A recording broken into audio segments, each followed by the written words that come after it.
So next up, podcast listeners, former President Barack Obama attacks Trump voters. So you got to hear this. Former President Barack Obama attacks Trump voters, and boy, does he attack them. No one can say things smoother than Barack Obama. I have to give him that, right? Because Barack Obama, he is a master at crafting language so that it doesn't really seem offensive. It actually seems really kind of reasonable because of the way he says it, the manner in which he says it. But nonetheless, you have to really listen clearly to understand what Barack Obama is saying and actually what he's trying to accomplish. And with this, Barack Obama goes on The Breakfast Club with Charlemagne the God, and we have a bunch of clips from this, and Obama goes right into it and starts to attack Trump voters and does nothing more than, look, he did the exact same thing in this interview that he did in his 8 years as president, which is race bait. And I'm sorry, I find it fascinating that many of my black friends across the aisle, and I have many, by the way, many very good friends across the aisle who are Democrats and who are black, and we get along great, we do, on a social level. On a political level, we are polar opposites. And they think Barack Obama is fantastic, and I always ask them about his policies and about how he race baited during those 8 years. It's exactly what he did during this interview.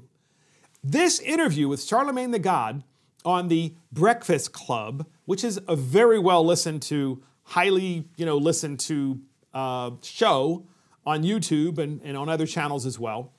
Obama goes on there and talks about, of course, Obama's book. So Obama's latest book is called A Promised Land, and Obama proceeds to talk about Donald Trump didn't keep Americans safe. Donald Trump didn't keep Americans safe. I presume he's talking about the pandemic. I'm not really sure. But you got to listen to this really carefully. You have to listen to all these clips really carefully. During this interview, where Obama very carefully crafts and attacks voters, including white voters and Trump voters. We have the first clip, and here it is. The question, though, is that you still had 70 million people voting for a government that I would say objectively has failed miserably in handling just basic looking after the American people and keeping them safe. So just basic looking after the American people and keeping them safe, Donald Trump says that Donald Trump just couldn't do the basic thing, which of course, this is Barack Obama with obviously a great deal of jealousy of Donald Trump because Donald Trump created, without question, the most significant and vibrant economy the world has ever seen. And it was right here in the United States of America, and then the pandemic hit, right? So imagine being the president. You have to completely pivot, and you go from great economy, incomes are increasing. So incomes are increasing, especially of the middle class, and that includes the lower middle class, not just the middle class. Incomes are increasing, and then the pandemic starts and just wreaks havoc on people's personal lives and their economic lives as well. So that doesn't matter to Obama, of course, because he has to, take these gratuitous shots against Donald Trump. So I have a second clip of Obama on The Breakfast Club with Charlemagne the God, and Obama says Trump voters are misinformed by stories. You won't believe this clip, and we're going to talk about this at more length. Here is the clip. It turns out politics is not just about policy. It's not just about numbers. It's about the stories that are being told. And that story that they're hearing from Fox News and Rush Limbaugh and, in some cases inside their churches is that, Democrats, don't believe in Christmas and, only care about minorities and black folks and are trying to take your stuff and trying to take your guns away. And right, there's a whole story that's being told to them. And people end up feeling as if, we are under attack. See, Obama delivers those sharp criticisms in such a reasonable way. But what does he say? That going to church, you're hearing things from your pastor or your priest or whomever, whatever church you go to, and they're doing what? They're attacking Democrats in church? No, they're not. No, they're not. This is Barack Obama hating religion. Without question, this man does not like religion. We all knew it during the 8 years, and here he is, he's reintroducing it again as he talks about his book and his attack on Trump voters and his attack on Donald Trump himself.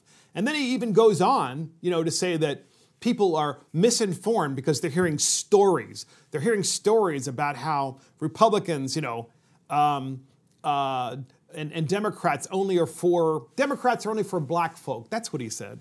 Once again, he's race baiting. I've never heard of Republicans say that.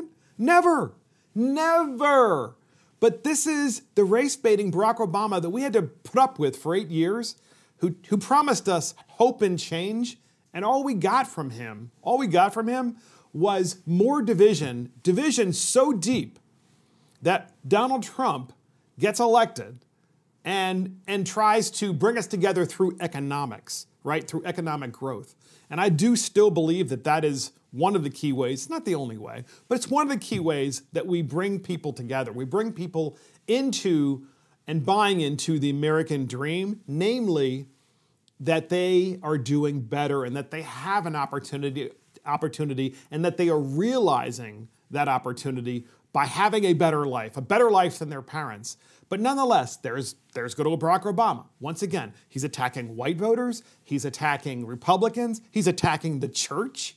I mean, he's attacking all of the institutions that Americans hold dear, and he's once again trying to separate people. But it all sounds so reasonable when you're Barack Obama because he says it in such a soothing and calm way. He looks so, like he doesn't look like he's any way intimidating or threatening when he says it. But believe me, this man is incredibly dangerous. So here we have Barack Obama with another clip talking about how white voters and white Trump voters especially, you got to hear this one to believe it. Here's the clip. You've seen created in Republican politics this sense that white males are victims, like they're the ones who are like under attack, which obviously doesn't jibe with both history and data and economics. But that's a sincere belief. That's been internalized. That's a story that's being told, and how you unwind that is going to be not something that is done right away. It's going to take some time. And that's racist. I'm sorry. Barack Obama, that is a racist comment, what you just said. Because the fact of the matter is that voters in the small towns throughout the heartland of this country believe that the globalists on the Republican side and the globalists on the Democrat side have sold out the working men and women and have moved factories and allowed these factories to be exported to China and other Asian countries where things can be made much cheaper. And what happens? These towns have been hollowed out. No jobs, no factories, no manufacturing. We just found that out with the pandemic, right? We found out that as a result of a pandemic, we found out that we don't even make the stuff that we need. We don't make the pharmaceuticals here. We don't make the personal protective equipment here, like the face masks. We don't make any of those things. And we don't make the syringes here. I mean, how stupid are we to allow this to happen? And Obama tries to separate people in these towns in the Midwest and throughout Middle America by race, right? He's trying to separate them by race, saying, well, it's those white voters who think they're the victims, so they vote for a white guy. And it totally misses the point because guess who also lives in these towns and these cities in the heartland of America? People who are also black, right? They've also lost their jobs. They've also lost these factories. They've also lost opportunity. They also are realizing despair. The same thing is happening to those people. So that's Obama attacks Trump voters.